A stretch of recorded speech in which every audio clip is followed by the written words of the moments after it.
established Justice Nest to create a fairer, family-focused and accessible justice in Kenya. We are doing this by transforming the justice systems and policies that reduce the over-reliance on incarceration.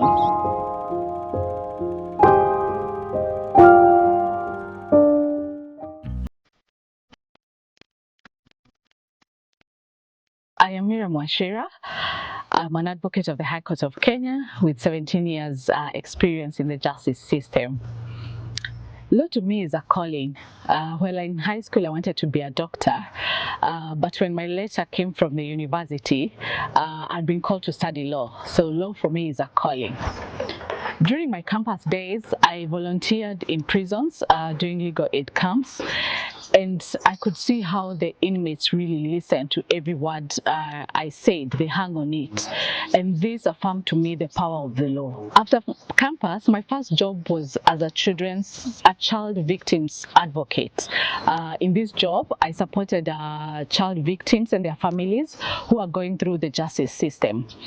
I later on moved on to system interventions, where I worked with the duty bearers to look at the gaps within the juvenile justice system and see how we cover them.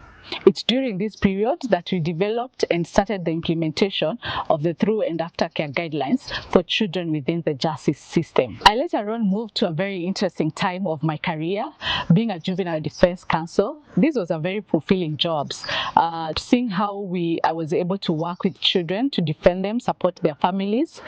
The most shocking is to see parents who did not understand that actually children can be arrested and arraigned in court.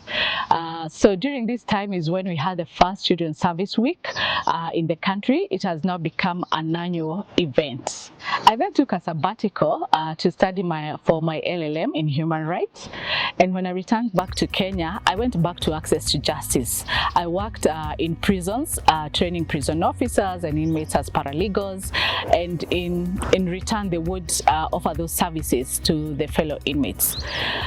However, my heart still remained with the children, and have always longed to work with the children. One of the interactions I had that has really stuck with me is that of a young boy who was arrested at about 10. And he was in remand for 3 years.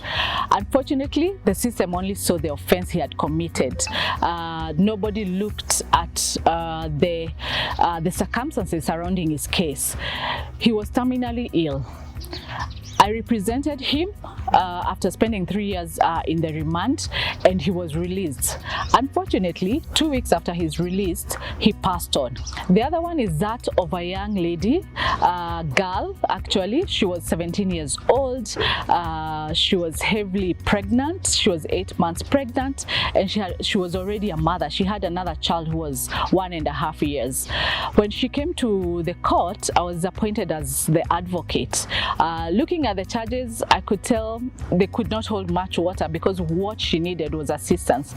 But unfortunately, at that moment, we did not have that assistance. So she ended up in the women's remand section, where she gave birth to a beautiful baby girl and was only released after a friend offered to help her.